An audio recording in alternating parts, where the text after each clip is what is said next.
진입문 닫습니다. 닫습니다. 닫습니다. 김어준의 뉴스 공장. 노르가즘 많은 분들이 기다리시는 코너. 오늘도 정의당 노회찬 원내대표 나오셨습니다. 안녕하십니까? 네, 안녕하십니까? 네.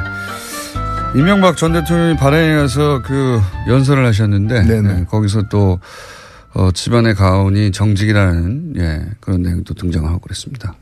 정직이라고 하면 뭐 정직 처분 사실 정직됐어야 되는 분인데. 아니, 이명박 대통령 가훈이 정직이라고 해서 저희가 오늘 2부 진행하면서 저 제작진이 방언을 적어야 되겠다, 우리도. 예. MB 가훈이 정직이라면 우리는 침묵이다. 방언이. 네. 침묵 또는 뭐 겸손 이런 거 있지 않습니까? 네. 자, 방언을 좀 정해 주십시오. 예. 배려. 저희 방송의 방언은 배려, 사랑, 침묵. 이런 좋네요. 예, 겸손. 뭐 침묵은 불가능하고. 엄숙. 그쪽도 뭐 정직이라는데요. 예. 정직을 이길 수는 없다고 봅니다. 경건과 엄숙한 마음으로 오늘도 노르가즘을 진행해 보겠습니다. 자, 또 한 주간의 사건도 아주 많은데 정치권 얘기부터 좀 해볼까요? 네. 이제 홍준표 대표가 9명이 복당하고 나서 어깨에 힘이 좀 들어갔어요. 예. 그렇죠? 네. 예. 자신감에 채식도 나왔네. 방언이 채식이라고. 그건 어울리는 거네요.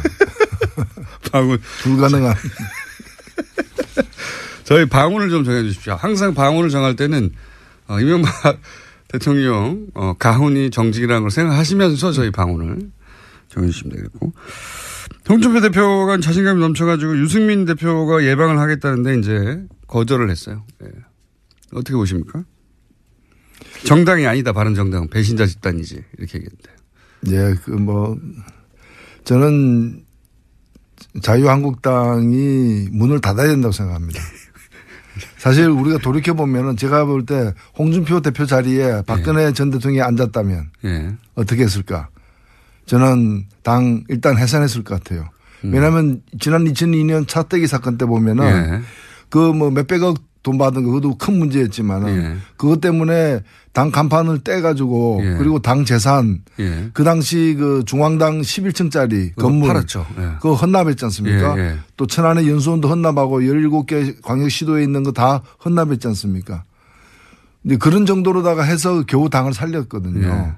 근데 천막당사 이러면서. 지금 그때하고 비교할 수 없는 어떤 정권을 갖다가 내주고 그것도 중도에 그리고 국정농단 세력으로 씻을 수 없는 낙인이 스스로 찍힌 상태인데 이 책임에 그 자유한국당이 왜 책임이 없습니까? 그러면 문을 닫아야죠. 그래서 사실은 지금 이 당은 해체하고 재건축이 필요한 당이지 뭐 약간 리모델링하고 뺑기 칠하고 이래가지고 될 문제가 아니에요. 뺑기, 페인트 칠. 페인트 칠보다 뺑기 칠이 와닿긴 합니다만은. 그러니까 지금 황골 탈퇴해야 되는데 지금 그 제스처만 취하고 있는 상황인데 왜 이 정도밖에 안 하냐. 오히려 황골 탈퇴는 유승민 대표가 하고 있다고 저는 봅니다. 물론 이제 세력이 너무 적기 때문에 미약하기도 하고 걱정되기도 하지만은 오히려 그 길로 가야죠. 버리고 갔어야죠. 유승민 대표가 이제 하태경 의원 이야기는 사람이 좀 많이 변해가고 있다. 뭐 아마도 유승민 모든 정치인이 뭐 장점과 단점이 있지만 유승민 대표가 이제 스킨십이 좀 부족하고 그랬던 것 같습니다. 그런 말들이 있었는데 그렇게 변해가고 있다. 뭐 그런 얘기를 하고 있는데 그러면서 안철수 대표를 만났잖아요. 이거는 어떤 포석입니까? 어떻게 대화하려고 하는 겁니까? 그림이 뭘까요? 아니요, 뭐 만날 수 충분히 있는 거고 또 서로가 좀 비슷한 처지에 놓여 있는 면도 있는 것이고 그래서 그런 서로의 필요 때문에 만나는 건 얼마든지 있을 수 있다고 봅니다. 첫 번째 만남이 그거니까. 그렇죠. 근데 아마도 뭐 양현 씨 노래 중에 보면 이루어질 수 없는 사랑이라고 있는데. 이루어질 수 없는 사랑. 뭐 끝내 그 완전 통합이나 이런 거는 힘들지 않을까 보입니다. 안철수 대표 쪽에서 오히려 더, 뭐랄까요. 간절한 것 같아요, 지금. 그렇죠. 전혀 뭐 손해볼 게 없는 게임이라고 보고 있는 거죠. 네, 흡수 합병. 흡수합병. 더 나쁘지 않다고 이렇게 보는 거죠. 사실상 사람들은 당대당 통합이라고 하더라도 흡수합병처럼 보이겠죠. 근데 그게 실제로 가능한가에 대해서는 의문이 있는 것이 그 국민의당 그렇게 되려면 그게 완전 통합이라는 이런 수준으로 간다면은 조용히 이렇게 몇 명이 들어와서 숫자가 늘어나는 정도가 아니라 어떤 그 정체성까지도 이렇게 서로 타협을 해야 되는 상황까지 간다면은 호남을 갖다가 버리고서나 가능한 일이 아니겠는가라는 거고 바른정당도 작긴 하지만은 바른정당 내에서 이대로 가기 힘들다라고 하는 분들은 다 국민의당으로 가자는 게 아니고 자유한국당으로 가자는 거거든요. 그 이탈파들은 이탈 예정파들은 그렇기 때문에 그걸 양당의 통합을 강행하려면은 바른당에서도 그 영남 쪽 어떤 근거를 두는 분들을 그 떼놓고 가야 되는 온전히 두 당이 있는 대로 합해지긴 힘든 그 조기에 안철수 대표는 그것까지도 괜찮다고 생각하시는 게 아닐까 싶은 행보인 것이 뭐 호남계 의원들이 당연히 그 바른정당과 합치는 데 있어서 햇볕 정책에 대한 뭐 견해 차이가 워낙 크고 바른정당하고 대북 정책에 대한 그 견해 차이가 워낙 커서 호남계 그 의원들은 우리가 그거 버리고 갈 수는 없다 얘기하고 있지 않습니까? 근데 그럼에도 불구하고 계속 같은 방향으로 나아간 걸 보면 안철수 대표의 그림은 그런 거 아닐까요? 그 호남계 의원들이 일부 떨어져 나가더라도 상관없고 그래서 조금 더 색깔이 보수에 가까워지는 것도 개의치 않고 그리고 이제 유승민 의원과 그렇게 이제 호남계 의원들이 일부 떨어져 나온 다음에 합치고 자유한국당의 대선 후보가 누가 있냐. 홍준표 후보가 다시 대선 후보로 나올 수 있겠느냐. 이미 한번 실패했는데 그러면은 이제 보수정당 그 자유한국당에서도 주자도 그렇게 뚜렷하지 않으니 거기서 또 일부 떨어져 나와서 이렇게 세력을 합쳐서 중도 보수의 선두주자 뭐 이런 그림을 그리고 있는 게 아닐까. 그렇죠. 처음에 새정치할 때는 그 개혁 정치 개혁으로서 정치 시작을 했었지만은 결국에 이제 거기서 자리를 잡지 못하고 또 자리를 만들지도 못하고 계속해서 이제 역함 해가지고 저 뒷칸으로 가는지 1호차를 탔는데 지금 이제 차는 계속 달리고 있는데 저 뒷칸으로 이렇게 해서 보수 정치에서 보수 영역에서 새 정치를 해보자. 이제 그런 쪽으로 가고 그렇게 보이죠. 그렇게 보여지죠. 점점 보수화되고 있는 것 같습니다. 그래서 온전히 통합이 아니라 일부 이제 이탈하더라도 상관없다고 생각하는 게 아닐까. 그렇죠. 내쫓지는 않겠지만은 나가는 건 말리진 않겠다라고 그런 뉘앙스로 또 얘기를 하기도 했죠. 그런 스탠스인 것 같습니다. 그래서 그걸 새로운 3당 합당처럼 바라보는 게 박지원 전 대표인 것 같고, 그렇게 합쳐지려고 하는 게 아니냐. 그런 제안은 받을 수 없다. 이런 게 이제 박지원 대표를 위시한 호남계 의원들의 생각인 것 같은데, 가능할까요? 이 새로운 형태 3당 합당이? 조기에 가능하지는 않을 거고요. 그것을 가능성이 일단 저는 적고 또 그걸 얻으려고 했을 때 그 놓아야 될 그 감수해야 될 어떤 손실도 있기 때문에 최대치가 지방선거 때 광역단체장 그 유력 광역단체장 후보 중심으로 한 선거연대가 아닐까 이렇게 보여지고 후보 그게 가능하려면은 본인이 나가야만 그 그림도 가능하다.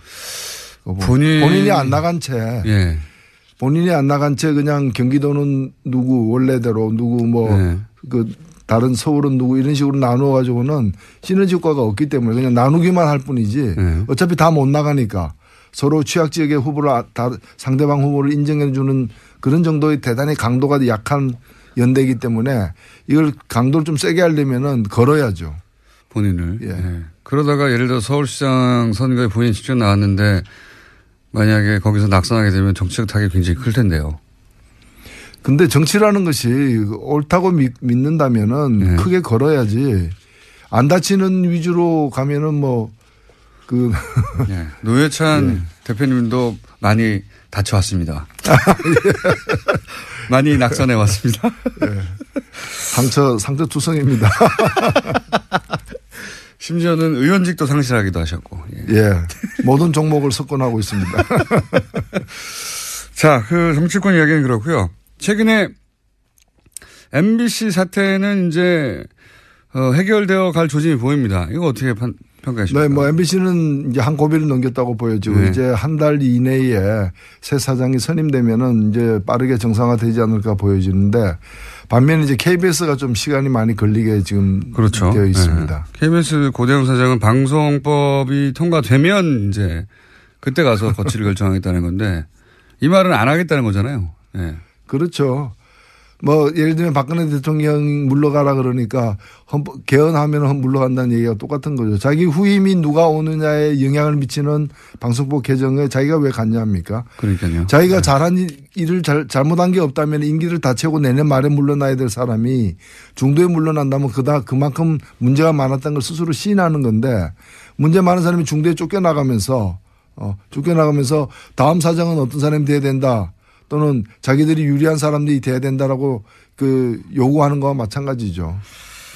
MBC 김장겸 사장이 이제 해임안이 통과되면서 방문진에 의해서 남긴 말도 화제예요. 이제 본인이 공영방송, 방송의 중립 또는 뭐 방송의 독립성을 지키지 못하고 이렇게 물러나게 돼서 순간에 굉장히 안타깝다.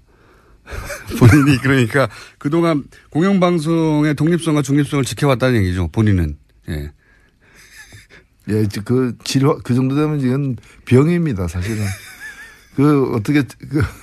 참, 우리 언론이 언론도 많이 되돌아봐야 될 지점이에요.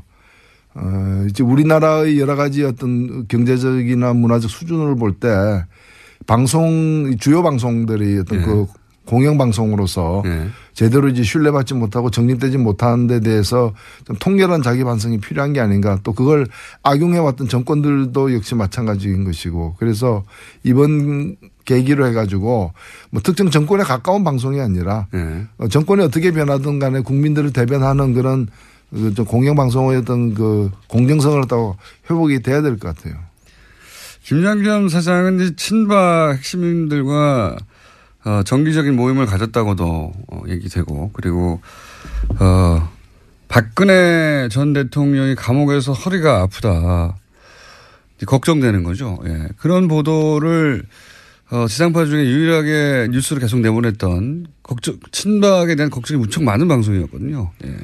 그러니까 공영방송이 걸어야 될 길에 대해서 기본이 안 돼 있는 거죠. 그냥 사적인 그 관계나 그런 특정한 어떤 정파 이익을 위해서 그 소중한 국민의 자산인 전파를 낭비하는 그런 일을 계속 해온 거죠. 이분은 해임되고 나서 어디로 가실까요? 예. 김재철 사장은 이제 출마하려고 노력하셨는데 홍수를 못 받았죠. 네. 예. 경선에 나와가지고 표가 1%인가 2%인가 밖에 못 받으셔가지고 경선에서 떨어지셨는데 이분도 그런 그림을 그린 게 아닐까 싶기는 합니다만 네, 현재는 어쨌든 해임을 되셨고 이명박 전 대통령이 이제 공항에 바레인으로 강연을 떠나시기 전에 공항에 메시지를 냈습니다. 여러 가지. 네. 그 메시지는 보셨어요? 예, 저는 그 메시지는 그 메시지 자체가 우리 국민들을 좀 분노하게 만들기도 했지만 굉장히 이제 위급함을 이제 느끼고 있는 그런 상황인 것 같아요. 본인들이. 그러니까 예. 그렇죠. 이제 설마 했는데 예. 설마 김관진까지 저렇게 되는 걸 보면서 이제 예. 자신에 대한 형사처벌의 가능성, 예. 형사처벌을 시도할 가능성이 충분히 있다라고 그쪽 진영에서는 예. 그 판단을 갖다 확실히 한 것 같습니다. 그래서 그에 대한 이제 일단 대응 방어책으로서 예. 우선 일성을 갖다가 그 바레인 나가면서 예. 바레인 간 뒤에 또 더 얘기가 무성하게 뻔하기 때문에 이제 1단계 대응을 한 게 아닌가 이렇게 보여집니다. 이제 보통 대통령이 직접 나오면 최후의 메시지가 나오는 건데 보통은 대통령이 할 말이 아니라 대변인이 할 말 아니었나요, 사실? 그렇죠. 예, 그 정도는. 그래서 저는 대통령이 직접 나와서 저 정도 메시지 할 거면 왜 하나 싶었거든요. 그만큼 이제 지금 인천공항에서 지금 한 발언이지만 예. 사실상 거의 그 서초동 포토라인에 서서 한 발언처럼 이렇게 얘기를 한 거죠. 예, 내용은 그렇습니다. 예. 그리고 연습이었나요? 자기가 당사자라는 걸 잘 아는 거죠. 그래서 저는 이게 이 정도 위에는 그냥 뭔가 대단히 큰 게 있을 것처럼 우리를 건들면 끝장나는 거야. 이제 세계대전이 일어나는 거야. 이런 식의 가만히 있지 않겠다는 메시지가 계속 나오다가 전직 대통령이 직접 나왔는데 이제 세계대전이야 이런 메시지가 아니라 이렇게 하면 나라가 쇠퇴하게 돼. 나를 이렇게 치면 안 돼. 이 정도 메시지에 불과해가지고. 그 마지막에 그 얘기는 했었죠. 이 지시했느냐. 네. 댓글 공작 같은 거 지시했느냐. 뭐 상식 같은 말이어야 뭐 댓글을 하지 이런 식으로 해서 자기를 이제 구체적으로 방어하기 시작한. 그러니까 저는 법률 방어를 하고 있는데. 네. 제가 받은 인상은 이 법률 방어인데 법률 방어를 이렇게 첫 메시지로 한다는 건 사실은 이쪽에다가 세계대전을 일으킬 만한 카드가 없구나. 그렇죠. 아니 지금 뭐 마음은 그 서초동에 가 있어요. 그래서 예행 연습을 하고 있는 거 아니냐. 서초동에 가 있다. 실제 포토라인에 쓰긴 설 거라고 보십니까? 일단은 지금 이제 크게 두 가지인데 뭐 그 뒤 더 많은 것들이 앞으로 나올 가능성이 물론 있습니다만 현재까지 제기되는 의혹은 이제 국정원 의혹이 있고 국방부 의혹이 있는데 국정원 의혹은 사실은 원세훈 전 국정원장에 의해서 철저하게 부인되고 있어요.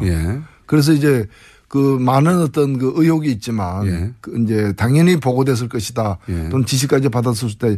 근데 이제 직접적이고 구체적인 당사자의 진술이 없기 때문에 멈춰 있는 반면에 국방부 의혹, 사이버 사령부 의혹 같은 경우에는 이제 지시를 받았고 보고를 했다라고 얘기하고 심지어는 우리 사람으로 뽑아라.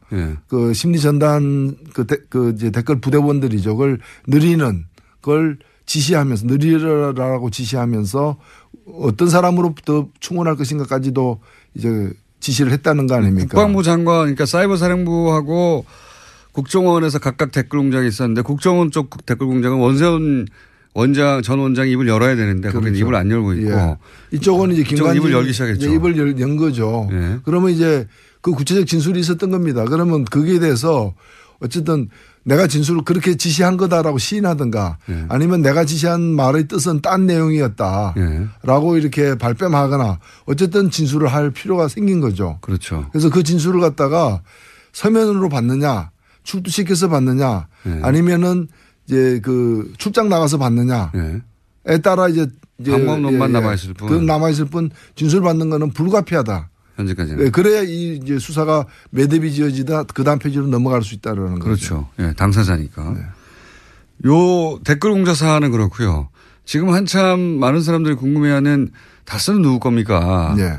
요것도 수사가 되어서 어느 순간 포토라인에 쓸 가능성이 있지 않습니까? 그렇습니다. 일단은 수사는 그 수사 진척 정도를 우리가 뭐 알 수 없고 알 수 없긴 합니다만은 지난 국정감사에서 서울중앙지검장이라거나 또는 검찰총장이라거나 법무부 장관의 한 발언에 따르면은 이것을 수사 못할 이유가 없다라는 거고 그 뭐 문제가 발견되면 해야 한다. 해야 된다는 거죠. 그래서 이미 게시되었는지 안 됐는지도 확인이 지금 안 되고 있는 상황이죠. 그러니까요. 그거는 댓글 공작보다는 좀 은밀히 진행되고 있는 것 같긴 합니다. 검찰 내에서. 그렇죠. 사건이 성립되는지 따져보고 있는 거 수준인 것 같고. 그럼 내년쯤 돼야 이거는 윤곽이 좀 나오겠네요. 계속되는 상황이죠. 제가 볼 때는. 요즘 또 한 갈래로 자원 외교 얘기도 그 중간중간 나오지 않습니까? 볼레로 광산 얘기도 오늘 나왔던데. 이 자원 외교 쪽은 어떻게 보십니까? 뭐 이미 저쪽에서는 이건 정책적 결단으로 이루어진 사업 중에는 성공한 것도 있고 실패한 것도 있는데 그걸 다 형사처벌의 대상으로 삼으면 되느냐. 기본 그리고 문제가 많았다는 거죠.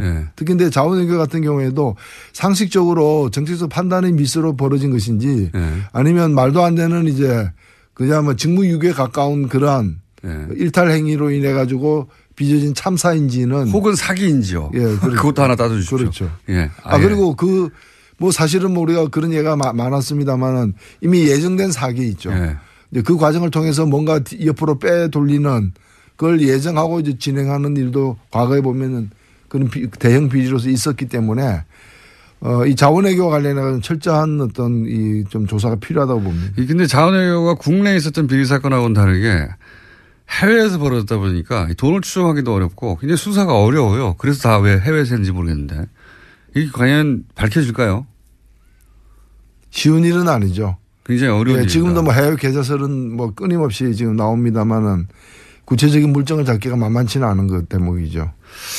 자원외교야말로 사실 단위가 국내에 있는 뭐 사건들 몇백억, 뭐 천억 이런 거하고 차원이 다르지 않습니까? 조 단위로 보통 이루어졌기 때문에. 그 다음 정권하고 비교가 많이 되는 대목이죠.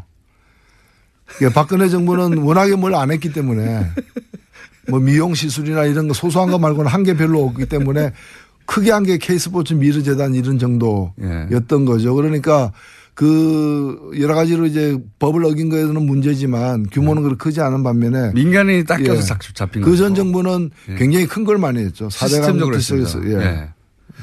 이게 훨씬 더 많은 세금이 날아가고 지금까지도 피해를 입히고 있는 건데 이거를 해결하기가 정말 어려워요. 네, 뭐 길고 짧은 건 대봐야 알죠.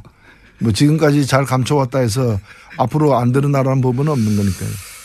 자, 자원외교가 정말 어렵습니다. 내용도 어렵고 해외에서도 벌어졌고 검증하기도 어렵고 이거는 정책에 불과했다. 정책적 실패 이렇게 해버리면 그렇게 방어해 왔습니다. 지금까지. 네. 7, 8년간 그렇게 방어해 왔는데 문재인 대통령 최근에 이제 해외 순방은 종합적으로 어떻게 평가하십니까? 예, 일단 뭐 무난하게 취임 6개월 만에 굉장히 외교적으로 이제 힘들고 어려운 맞습니다. 그리고 대단히 복잡하고 대단히 이제 좀 불안정한 고차원 방정식을 물려받았죠 사실. 근데 일단은 뭐 대미 관계나 대중 관계를 중심으로 해가지고 초기 좀 이 뭐 진화가 된 것 아닌가. 봉합 수준이 된 것 같아요. 예, 그래서 상당히 저는 뭐 다행스러운 결과다 이렇게 생각됩니다. 신남방 정책 이건 뭡니까? 어떻게 보십니까? 예, 신남방 정책은 지금 제가 볼 때는 미국은 기본적으로 중국을 가상의 어떤 적으로 삼고 있는 것이고 이 중국에 대응하는 이 전략 중에서 이제 아시아 지역에서 아시아 특히 남방아시아 지역에서 중국과 국경을 맞대고 있는 나라들 중에 중국과 갈등을 빚고 있는 나라 여러 나라들이 있는 거거든요. 그래서 중국을 포기한다는 거 아닙니까? 예, 그래서 그 나라들과의 어떤 관계 개선 내지 어떤 그런 또는 이제 영토 분쟁에 이제 미국이 직접 그렇죠. 사실은 굉장히 직접적으로 개입을 하고 있지 않습니까? 미국의 어떤 그 전략 자산들이 출몰한다거나 해가지고 그래서 그런 유대 관계를 맺는 일인데 저는 이 한미동맹하고도 관계없는 일이에요. 왜냐하면 한미동맹이란 거는 북한을 가상의적으로 해서 북한이 쳐들어올 때 같이 대응한다는 개념인데 그래서 우리가 이라크 가거나 이런 거는 한미동맹하고 관계없는 거거든요. 그럼 미국이 다른 지역에서 벌이는 전쟁에 우리가 자동 개입할 수 없게 돼 있기 때문에 그래서 근데 이 문제는 이 남방정책에는 묘하게도 미국과 일본이 군사적인 어떤 유착 관계를 통해 가지고 이 남방정책을 같이 펴고 있어요. 근데 여기에다가 인도까지 그렇죠. 센카쿠 일도 같은 것만 하더라도 중국과 일본의 영토 분쟁이잖아요. 그럼 그게 우리가 그럼 일본하고 같은 편에 쓸 것인가? 그 말이 안 되는 얘기죠. 우리는 개입할 수가 없고 개입할 필요도 없는 건데. 문재인 정부가 이 제안에 대해서 일단 유보의 자세를 취한 거는 굉장히 잘했다고 봅니다. 그래서 이 부분은 냉철하게 우리 국익을 중심으로 해가지고 일본과는 군사동맹은 아니다. 딱 그렇죠. 끊었고. 우리가 미국하고의 군사동맹은 유지하더라도 그것이 일본과 군사동맹 맺으면 그럼 독도 어떻게 합니까? 독도 인정합니까? 인정 안 하고 있잖아요. 독도에 일본 그 좀 순시선리가 들어오게 되면 우리는 군사적으로 대응해야 되는데 그럼 한일 동맹하면 어떻게 되는 겁니까? 그리고 한미일 동맹하면 미국은 어느 편에 씁니까? 이런 것들이 다 정리가 안 돼 있기 때문에 대단히 우리는 신중할 수밖에 없는 거죠. 근데 아세안 이제 북미 관계는 그런데 아세안에 가서 지금 방점을 두고 있잖아요. 최근에는 신남방 정책이라고 아세안도 굉장히 복잡하기 때문에 나라마다 다 다르고 하기 때문에 우리가 개별적으로 그러니까 하나의 어떤 노선을 가지고 거기에 동조할 수 있는 국가들하고만 관계를 가깝게 하는 것이 아니라 또 우리도 여러 가지 강온 전략 여러 가지 또는 그 가볍고 무겁고 이런 여러 가지 대응의 카드를 가지고서 개별 국가와의 어떤 유대를 강화하는 게 참 중요하다고 봅니다. 이 아세안하고는 우리가 워낙 사실은 멀리 느껴가지고 사실 아시아에 있는데도 불구하고 미국보다 훨씬 가깝잖아요. 그 나라들이 전부 다. 근데 심리적 거리감은 미국보다 훨씬 멀어요. 주로 여기까지 우리 외교가 미국을 통한 외교였고 그리고 모든 세계 현지에서 북한하고 위에 서는 게 우리 외교의 어떤 가장 큰 목표였는데 이미 그런 목표는 다 달성이 됐기 때문에 이제는 국가 이익을 중심으로 해가지고 아세안 국가 같은 경우에도 적극적으로 우리와 경제 교류를 하거나 협력을 할 수 있는 베트남이나 인도네시아나 이런 나라와의 관계를 갖다가 강화하는 인도 같은 나라들하고 실제로 그 나라들의 우리 시장도 굉장히 많이 열려 있고요. 또 문화적으로도 보면 한류 이런 것들의 그 파급도 굉장히 크기 때문에 그런 나라의 관계를 갖다가 돈독하게 하는 식으로 해서 우리 나름대로의 우리가 주체가 된 그런 남바 아시안 외교를 해야 된다고 저는 봅니다. 시간이 다 됐는데 한 가지만 여쭤보고 마무리할게요. 전병헌 수석은 어떻게 될 거라고 보십니까? 예, 저는 어제도 국회 운영위원회에 오셨더라고요. 그래서 만났는데 본인은 굉장히 당당하고 전면 부인하고 있는데. 예. 그래서 무엇이 사실인지 좀 지켜봐야 될 것 같고 참 세상이 많이 달라졌다. 이게 대통령 지금 그래서 모시는 정무수석인데 정권 초기에 그것도. 정권 초기에 이 피의 사실이 지금 막 공표되고 있거든요. 이런 검찰에 의해서. 없었어요. 예. 과거 정권에서 보기 힘든 장면이다 봅니다. 한편으로는 굉장히 긍정적인 그렇게 해석하면. 네. 그러니까 청와대하고 조율을 안 했다는 거거든요. 전혀 조율이 안 된 거죠. 청와대에서 불만이 많다고 수석 정도 수사하려면 최소한 통지는 해줘야 될 거 아니냐고. 근데 어떻게 합니까? 검찰을 그렇게 통제하지 않겠다고 선언했는데요. 네. 우병우도 없고. 전병헌 수석이 이런 건 있는 것 같습니다.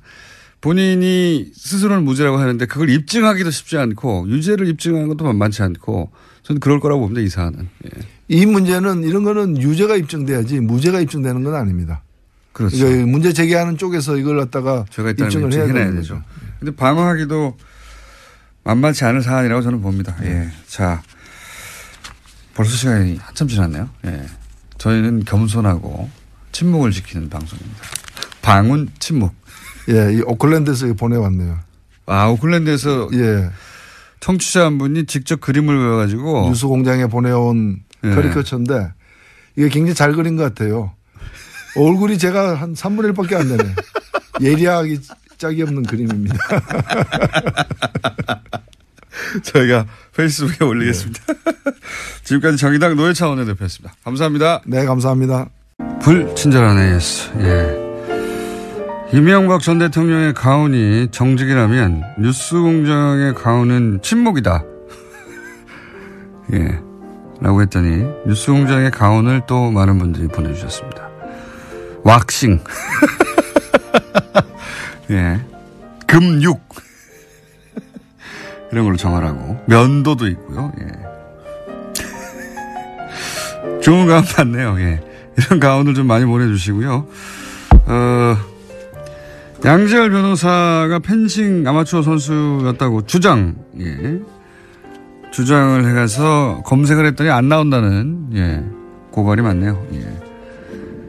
양변을 조심하세요. 자꾸 돌리면 볼펜으로 찌를 수 있습니다.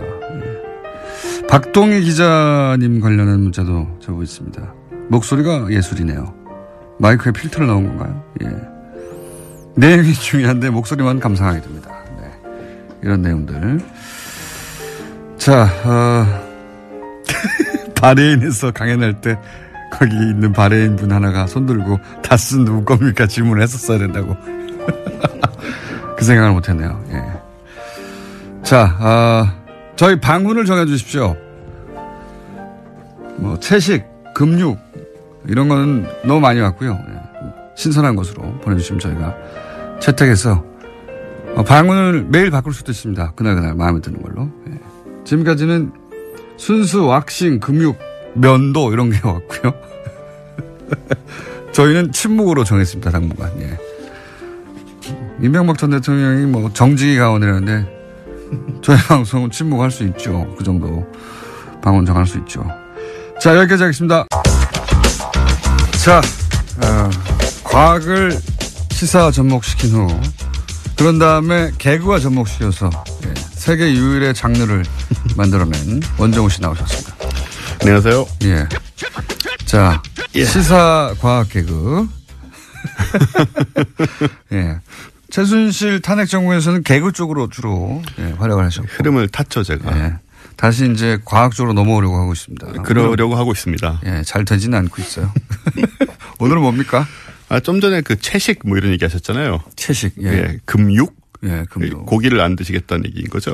그러니까 내가 안 먹겠다는 게 아니라 사람들이 그걸 방언으로. 왜냐하면 이명박 전 대통령의 가훈이 정직이라면 네. 우리 방언은 뭐든지 될 수 있는 거거든요. 그렇죠. 어떤 불가능한 것이라도. 그러니까요. 그래서 금육하라. 예. 네. 그거랑 좀 관련이 있는 얘기인데요. 예. 당연히 디톡스 이런 거 안 해보셨죠? 디톡스라는 게 이제 몸에 독소를 빼낸다 뭐 이런 거. 예, 뭐 해독 주스 이런 거. 서양에서 와서 무슨 이상한 색깔의 주스 이렇게 쭉 마시고. 야채, 채식 예, 위주. 예. 그거 먹으면 죽어요.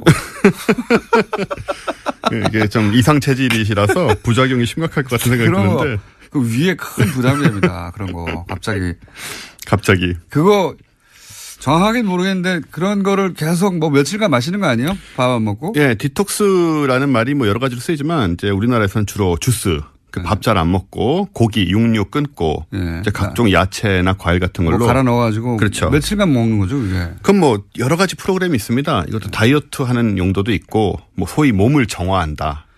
저는 어떻게 이해하고 있냐면 저건 우리나라의 시골에도 여전히 민간요법이 있듯이 예. 그리고 또 시골뿐만 아니라 민간요법이라는 게 있잖아요. 과학적 근거 있죠. 없지만 이제 습관적으로 하고 있는. 손가락 딴다든가. 네, 그런 거죠. 예. 그게 뭐 과학적 근거가 있는지 저는 모르겠습니다만 여전히 하고 있는데 그런 것처럼 서양 사람들이 생각하는 민간요법 수준이라고 저는 받아들였지. 예. 뭐 당연히 서양에도 그런 게 많은데요. 예. 이제 원래 이제 서양에서 시작을 한 거죠. 근데 우리나라에서는 계속 이제 좀 인기를 끌고 있는데 일단은 지난번에 제가 숙변 얘기 드렸잖아요. 예. 숙변당. 존재하지 않는다. 예. 좀 충격을 받으신 분들이 많은 것 같더라고요. 네, 그걸로 장사를 많이 해왔으니까요. 네. 네. 그리고 너무 진실처럼 정립돼 있다 보니까 당연히 이게 진실이 아닐 수는 없다고 생각을 해오신 분들이 많고. 그렇죠. 혈액형에 따른 성격 그렇죠. 분류라든가. 네. 그 기원을 알면은 말도 안 되는 거거든요. 그렇죠. 네. 그 일본의 작가 뭐 이런 분들이 만들어낸. 아무런 과학적 근거 없이 얘기했던 거라고. 네. 근데 오래 쌓이다 보니까. 그렇습니다. 당연히 맞는 거라고 생각하시는 분들이 문화적인 있는데. 어떤 힘을 갖게 되는 그런 경우인데. 네. 이 디톡스란 것도 좀 이제 그런 식으로. 저는 처음부터 믿지 않았어요. 나올 때부터. 아니, 그럼 이름부터 벌써 좀 수상하죠. 그 이름을 좀 얘기해. 야채 먹으면은 독소가 빠진다? 그러니까요. 그러면 저는 고기만 먹어서 독이 쌓여서 죽었겠네요, 이미. 독이 좀 쌓이신 것 같긴 한데요. 그것 때문인지 모르겠고. 예. 그게 뭐 과일이나 야채즙 형태로 많이 먹고 있고 이게 무슨 그 몸에 독성 물질 쌓여 있던 것을 해독하고 노폐물을 배출시키고 그래서 뭐 피로 회복, 원기 회복, 다이어트에 효과가 있다 이런 얘기인데 다이어트에 효과 있을 수는 있겠습니다. 많은. 그렇죠. 그건 이제 적게 먹게 되니까. 몸에 독소가 빠져나와가지고 해독이 되고 뭐 몸이 건강해지고 채소를 먹는다고 저는 이건 말이 안 된다고 봐요. 일단은 이 디톡스라는 단어를 이렇게 쉽게 쓸 단어가 아니라서. 아, 그래요? 이게 이제 해독이라는 뜻인데 이게 원래 의학 용어예요. 뱀한테 물리면 이거 해독하고 그런 거 아닙니까? 그렇습니다. 이게 예를 들어서 몸 안에 진짜 독이 들어왔을 때. 뭐 그걸 제거하는 이제 의학적인 처리를 말하는 거죠. 그래서 뭐 예를 들어서 진짜 독이 있지 않습니까? 왜? 그래서 이 용어를 뭐 이렇게 건강식품이나 야채 주스 같은 걸 먹는 데다 사용하고 있다는 자체가 좀 문제가 있고요. 이게 뭐 어떤 게 문제냐 하면 뭔가 의학적인 행위를 하는 것 같은 그런 이미지를 준다는 거죠. 그렇죠. 의학용어로 사용하니까. 그렇죠. 그래서 이걸 먹으면 마치 몹속에 있는 어떤 미지의 독이 제거되는 그런 혼동을 유발을 한다는 게 문제인 건데. 뭐 환경 호르몬이나 뭐 화학적인 뭐 물질이나 이런 게 몸에 잔뜩 쌓여 있다가 이런 야채를 먹어주면 그게 싹 씻겨 내려간다. 이런 거 아니에요? 그런 관점이에요. 근데 이 원리를 이제 얘기를 하자면 뭐 이렇게 공장장님 좋아하시는 육류, 또 공장장님이 좋아하시는 기름기, 또한 공장장님이 좋아하시는 나트륨, 또 화학 성분 이런 것들 그리고 좋아하진 않겠지만 몸에 쌓여있을 중금속, 또 환경 호르몬, 이런 물질들이 이제 우리의 잘못된 식생활로 몸속에 쌓인다. 그런 게 전제고, 그런 다음에 야채나 과일이나 특정한 식품들을 섭취함으로써 이걸 씻어낼 수 있다라는 얘기를 하는 거거든요. 웬만한 물질들은요 몸이 자연 배출합니다. 그러니까 이제 그게 바로 의학적인 이제 지식의 문제인데요. 이제 이제 두 가지 문제가 있습니다. 이게 정말로 축적이 되는 건가? 그다음 축적된다 손 제거되는 건가? 이 두 개의 문제잖아요. 일단은 일상생활에서 먹고 마시는 것들이 몸속에서 축적된다는 과학적 근거는 전혀 없습니다. 그랬으면 죽었겠죠. 다 대부분. 예. 수십 년간 축적했는데 그렇죠. 죽었겠죠 우리가. 끔찍하잖아요 생각해보면. 예. 정말로 그 제거되지 않는 것 때문에 예를 들어서 생기는 병들은 따로 있죠. 이따이 병이나 뭐 이런 그렇죠. 거. 그렇죠. 예. 이제 중금속 정말로. 예.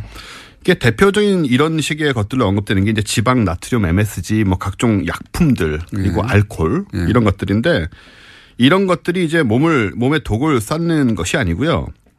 사실 모든 음식이 몸에 어느 정도의 무리를 주죠. 그렇지 않습니까? 약간의. 예, 살이 찌게 한다든가. 예, 뭐 살이 찌게 한다거나 뭐 예. 피부에 기름. 몸이 이제 음식을 처리하느라고 이제 에너지를 쓰죠. 예. 그렇죠. 근데 이런 이제 무리들이 오고 뭐 약간 독성은 다 있는 건데 그거를 이제 간과 신장이 걸러내는 거거든요. 예. 간과 신장이 웬만한 식품 속의 독성은 다 걸러냅니다. 안 그러면 죽었겠죠. 잠깐 계속 얘기하지만. 그러니까 그게 있는 거죠. 예. 물론 많이 먹으면 나쁩니다.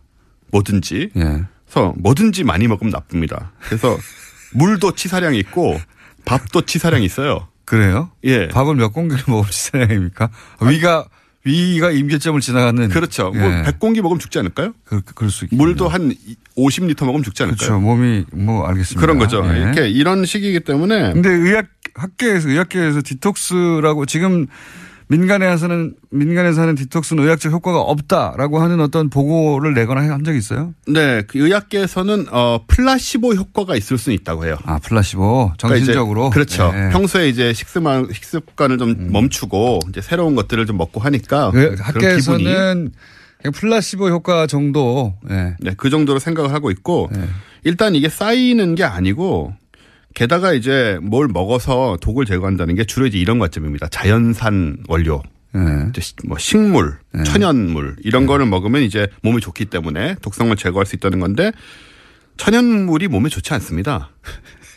아니, 우리 그 인류는 말이죠. 제 그 지론입니다. 인류는 이미 우리 조상 때부터 수백만 년간 잡식이었어요. 네. 뭐든지 손에 닥치는 대로 고기부터 시작해 다 먹었어요. 그렇죠. 그렇게 해서 쌓여진 유전자고 몸이에요. 근데 갑자기 채소만 먹어봐요. 그게 몸에 좋을 리가 있습니까? 채소만 먹는다고? 그게 어쨌든 간에 이제 뭐 자연산이라고 좋아하는 그 몸에 좋다라는 그런 관념이 너무 팽배하게 있는데 그러니까 우리나라만 그런 건 아니지만 예. 자연산이 위험한 거 굉장히 많죠. 독버섯. 그렇죠? 완전 자연산 아닙니까? 보고알. 완전 자연산이고요. 그럼 뭐 맹독성 물질이 허다합니다. 자연산에. 자연산에. 예. 그래서 육류나 뭐 기타 다른 거가 마찬가지로 뭐 나쁜 성분들이 얼마든지 있어서 자연에도 나쁜 성분이 많다. 예, 굉장히 많기 때문에 사실 어떻게 보면 이게 이제 논란의 여지가 있지만 소위 화학 성분이라고 말하는 것들이 오히려 과학계와 의학계의 시험을 통과한 물질들입니다. 그렇잖아요. 그러니까 뭐 그런 그 화학적으로 인간이 만들어내는 물질들이 몸에 나쁜 게 많다 보니 또 거꾸로 네. 그렇게 만들어내는 건 더 나쁠 거라고 생각하는 것이 있고 또 정반대로 자연에 있는 것은 상대적으로 더 좋을 거라고 생각하는 인식이 있는 것이지. 그 인식이 있는 거죠. 구체적으로 따지자 보면 인간이 만들어낸 것 중에 몸에 굉장히 좋은 것도 있고. 그렇죠. 예. 우리가 먹는 약들이요. 예. 안 그러면 죽었을 텐데 그렇게 화학적으로 구성한 물질 먹고 우리가 살아나는 거 아니에요. 네. 예. 그래서 아무튼 뭐 현대인이 예. 야채 섭취량이 줄어든다는 의미에서 야채즙 먹으면 나쁠 건 없습니다. 예. 근데 이제 문제는 뭐냐면 이게 몸에 쌓인 독을 몰아낸다거나 만병을 막을 수 있다. 이런 식의 아니다. 생각은 이제 하지 말자. 이런 디톡스 기법이 거꾸로 극단적으로 가면 몸에 나쁘다 이런 건 없어요? 있죠. 있겠죠, 디톡스라는 것 중에 그러니까 말씀하신 것처럼 너무 이제 또 채식이 안 맞는 사람들이 이런 걸 오래 먹으면 몸이 허해진다거나 또 뭐 몸이 안 좋아질 수도 있고요. 영양실조 걸리겠죠. 그럴 수도 있죠. 네. 그럴 수도 있고 또 특히 다이어트를 목적으로 하는 경우에는 네. 그다음에 디톡스란 게 뭐 주스만 말하는 게 아니고 이런 거 있어요. 커피 관장 이런 거 있거든요.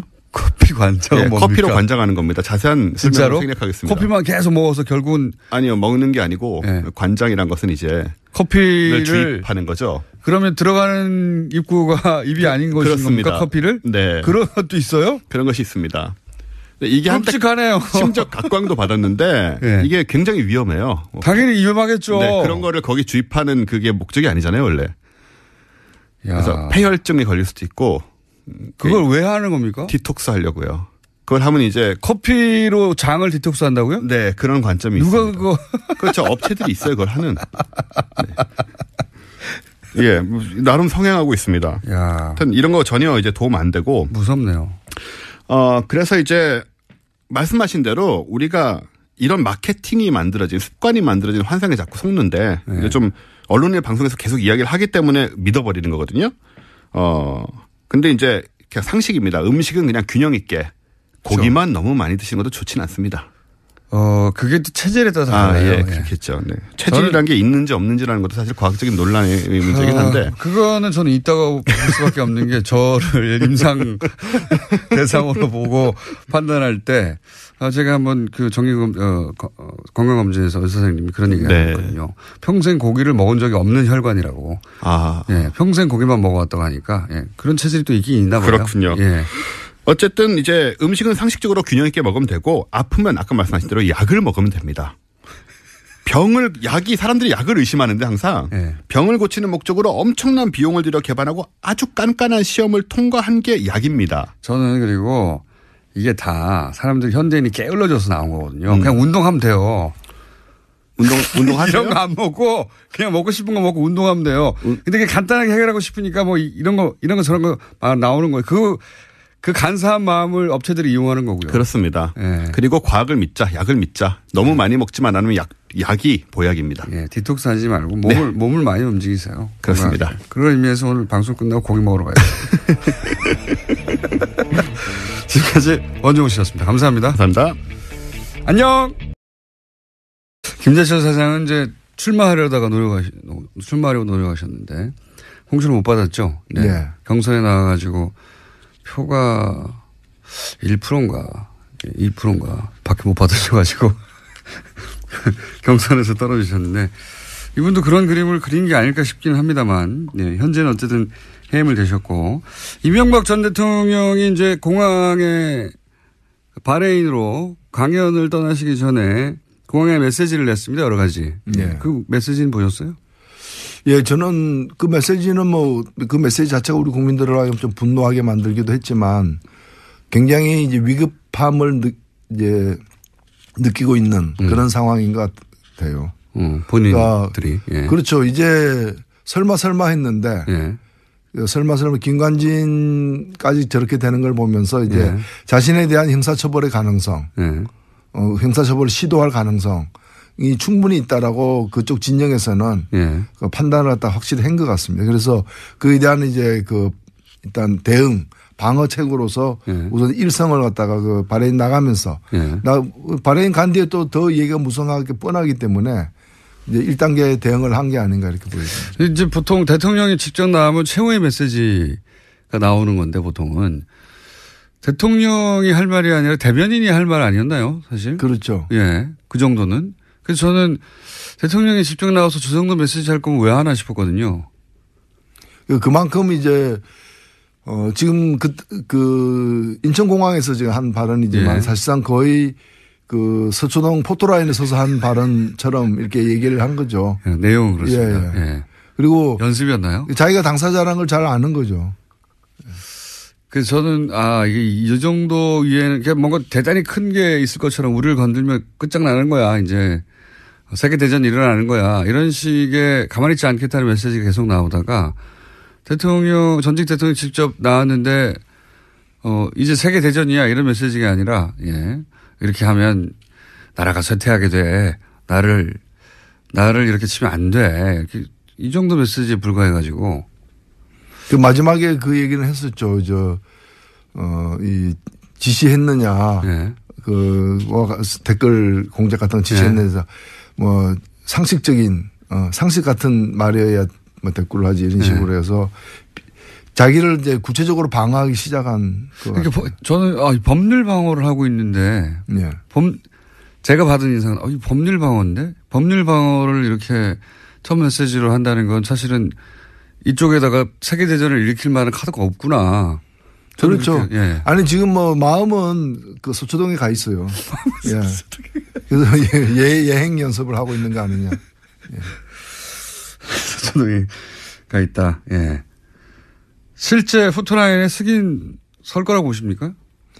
일단은 지금 이제 크게 두 가지인데 그 뒤 더 많은 것들이 앞으로 나올 가능성이 물론 있습니다만 현재까지 상처투성입니다. 심지어는 의원직도 상실하기도 하셨고. 예. 모든 종목을 석권하고 있습니다. 자, 그 정치권 이야기는 그렇고요. 최근에 MBC 사태는 이제 해결되어 갈 조짐이 보입니다. 이거 어떻게 평가하십니까? 네, 뭐 MBC는 이제 한 고비를 넘겼다고 보여지고 네. 이제 한 달 이내에 새 사장이 선임되면은 이제 빠르게 정상화되지 않을까 보여지는데 반면에 이제 KBS가 좀 시간이 많이 걸리게 지금 그렇죠. 되어 있습니다. 네. KBS 고대영 사장은 방송법이 통과되면 이제 그때 가서 거취를 결정하겠다는 건데 이 말은 안 하겠다는 거잖아요. 네. 그렇죠. 뭐 예를 들면 박근혜 대통령 물러가라 그러니까 개헌하면 물러간다는 얘기가 똑같은 거죠. 자기 후임이 누가 오느냐에 영향을 미치는 방송법 개정에 자기가 왜 갔냐 합니까? 그러니까요. 자기가 잘한 일을 잘못한 게 없다면 임기를 다 채우고 내년 말에 물러나야 될 사람이 중도에 물러난다면 그만큼 문제가 많았다는 걸 스스로 시인하는 건데 문제 많은 사람이 중도에 쫓겨나가면서 다음 사장은 어떤 사람이 돼야 된다. 또는 자기들이 유리한 사람들이 돼야 된다라고 요구하는 거와 마찬가지죠.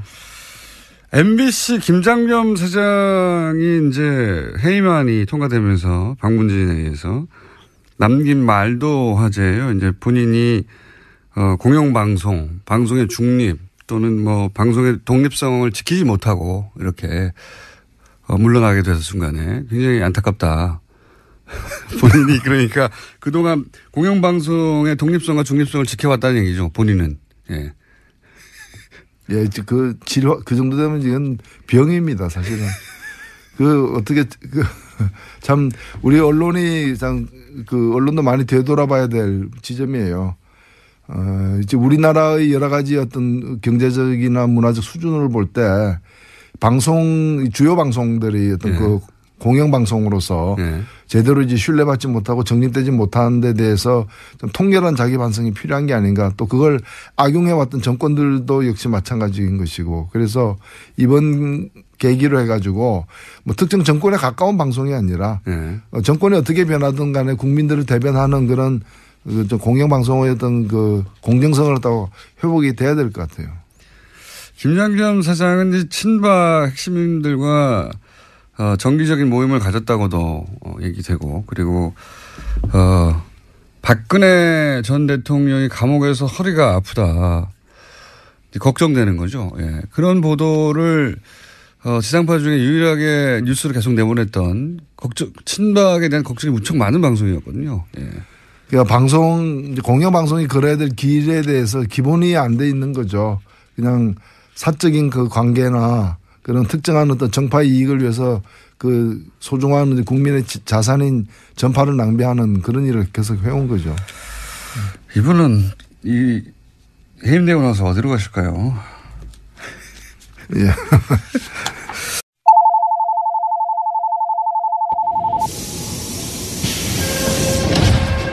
출입문 닫습니다. 닫습니다. 김어준의 뉴스 공장. 노르가즘 많은 분들이 기다리시는 코너.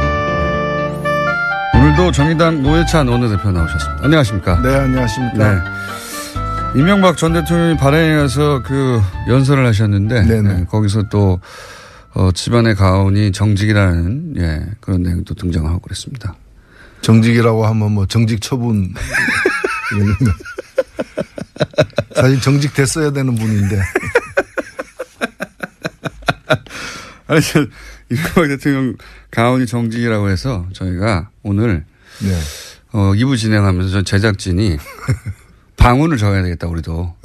예. MB 가훈이 정직이라면 우리는 침묵이다. 방언이. 네. 침묵 또는 뭐 겸손 이런 거 있지 않습니까? 네. 자, 방언을 좀 정해 주십시오. 예. 배려.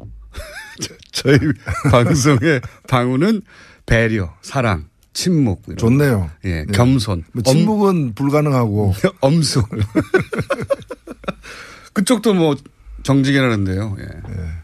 정직을 이길 수는 없다고 봅니다. 경건과 엄숙한 마음으로 오늘도 노르가즘을 진행해 보겠습니다. 자, 또 한 주간의 사건도 아주 많은데 정치권 얘기부터 좀 해볼까요? 네. 이제 홍준표 대표가 9명이 복당하고 나서 어깨에 힘이 좀 들어갔어요. 예. 그렇죠? 네. 자신감에 채식도 나왔네. 방언이 채식이라고. 그건 어울리는 거네요. 방언. 불가능한. 저희 방언을 좀 정해 주십시오. 항상 방언을 정할 때는 이명박 대통령 가훈이 정직이라는 걸 생각하시면서 저희 방언을 정해 주시면 되겠고. 홍준표 대표가 자신감이 넘쳐가지고 유승민 대표가 예방을 하겠다는데 이제 거절을 했어요. 네. 어떻게 보십니까? 정당이 아니다. 바른정당은 배신자 집단이지. 이렇게 얘기했는데. 저는 자유한국당이 문을 닫아야 된다고 생각합니다. 사실 우리가 돌이켜보면은 제가 볼 때 홍준표 대표 자리에 박근혜 전 대통령이 앉았다면 어떻게 했을까? 저는 당 일단 해산했을 것 같아요. 왜냐하면 지난 2002년 차떼기 사건 때 보면은 몇백억 돈 받은 거 그것도 큰 문제였지만은 그것 때문에 당 간판을 떼가지고 그리고 당 재산 그 당시 그 중앙당 11층짜리 건물 팔았죠. 그거 헌납했지 않습니까? 또 천안의 연수원도 헌납하고 17개 광역시도에 있는 거 다 헌납했지 않습니까? 근데 그런 정도로다가 해서 겨우 당을 살렸거든요. 근데 천막당사 이러면서. 지금은 그때하고 비교할 수 없는 어떤 정권을 갖다가 내주고 그것도 중도에 그리고 국정농단 세력으로 씻을 수 없는 얘기하고 있지 않습니까? 근데 그럼에도 불구하고 계속 같은 방향으로 나아가는 걸 보면 안철수 대표의 그림은 그런 거 아닐까요? 그 호남계 의원들이 일부 떨어져 나가더라도 상관없고 그래서 조금 더 색깔이 보수에 가까워지는 것도 개의치 않고 그리고 이제 유승민 의원과 그렇게 이제 호남계 의원들이 일부 떨어져 나온 다음에 합치고 자유한국당의 대선 후보가 누가 있냐. 홍준표 후보가 다시 대선 후보로 나올 수 있겠느냐.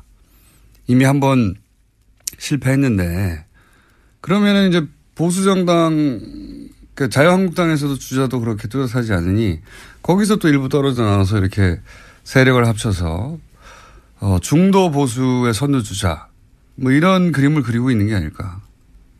그렇죠. 처음에 새정치할 때는 그 개혁 정치 개혁으로서 정치 시작을 했었지만은 결국에 이제 거기서 자리를 잡지 못하고 또 자리를 만들지도 못하고 계속해서 이제 역함 해가지고 저 뒷칸으로 가는지 1호차를 탔는데 지금 이제 차는 계속 달리고 있는데 저 뒷칸으로 이렇게 해서 보수 정치에서 보수 영역에서 새 정치를 해보자.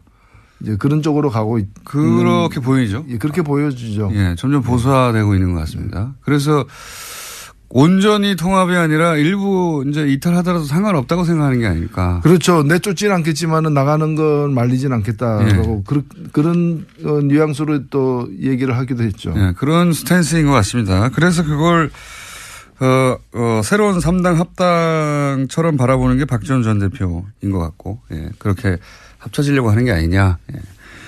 그런 제안은 받을 수 없다. 이런 게 이제 박지원 대표를 위시한 호남계 의원들의 생각인 것 같은데, 가능할까요? 이 새로운 형태 3당 합당이?